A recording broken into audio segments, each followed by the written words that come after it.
প্রিয় আশিকানে রসুল, বর্তমানে বাংলাদেশের অনেকগুলো বিভাগের বেশ কিছু অঞ্চল বন্যায় প্লাবিত রয়েছে।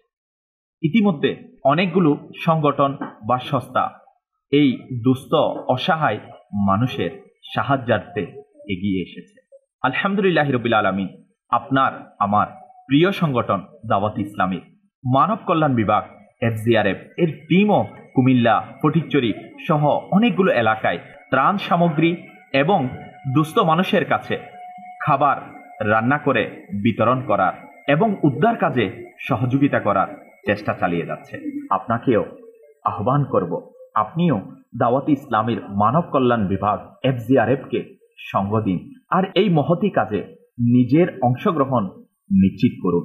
হযরত সাইয়্যিদুনা বিশর হাফি রাহমাতুল্লাহি তাআলা আলাইহি বলেন, কোন মুসলমানের অন্তর খুশি করা শত নফল হজ করার চেয়েও উত্তম রয়েছে। আপনি সাহায্যের জন্য নিচের স্ক্রিনের এই নাম্বারে যোগাযোগ করুন আর দ্বীনের কাজে সুন্নতের খিদমতের সাথে সাথে আল্লাহ পাক এর প্রিয় মাহবুব সাল্লাল্লাহু তাআলা আলাইহি ওয়া আলিহি ওয়াসাল্লাম এর উম্মতের পেরেশানি দূর করতে, অন্তরগুলোকে খুশি পৌঁছাতে এগিয়ে আসুন।